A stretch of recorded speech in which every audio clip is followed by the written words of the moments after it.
What do you make of President Trump saying that he'd be honored to meet Kim Jong-un? I want your view on negotiations as a way to forge peace and not as a sign of weakness and appeasement. Right. Well, boy, how much time do we have?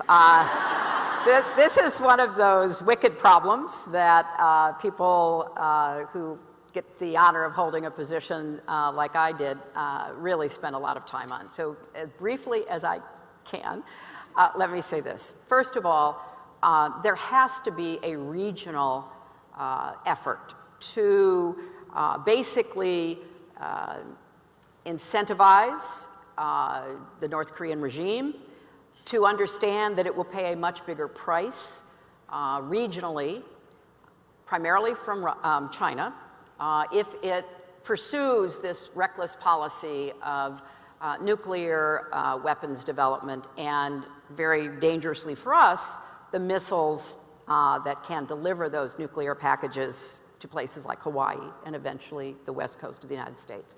So I take this threat very seriously, but I don't believe that we alone are able to really put the pressure on this North Korean regime that needs to be placed. Now, the North Koreans are always interested, not just Kim Jong-un, but his father before him. We're always interested in trying to get Americans to come to negotiate, to elevate their status and their position.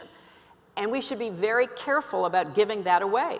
You should not offer that in the absence of a broader strategic framework to try to get China, Japan, Russia, South Korea to put the kind of pressure on the regime that will finally bring them to the negotiating table with some kind of realistic prospect for change. As Christiane said, there was a negotiation in the 90s that put an end to one aspect of their nuclear program. Two ways to make it: plutonium, uranium, shut down the plutonium. And then a few years later, there was evidence that they were cheating. And I think that there was, and I've said this publicly before, I think the Bush administration erred in saying they're cheaters, now we're not going to do anything with them. They should have said, you're cheating, back to the negotiating table, now we're going to shut down your uranium program.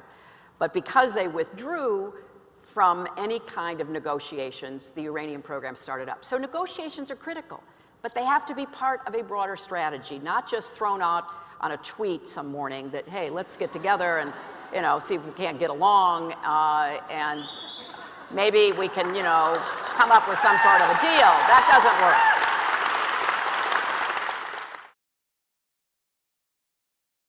work. Hey, NBC News fans, thanks for checking out our YouTube channel. Subscribe by clicking on that button down here, and click on any of the videos over here to watch the latest interviews, show highlights, and digital exclusives.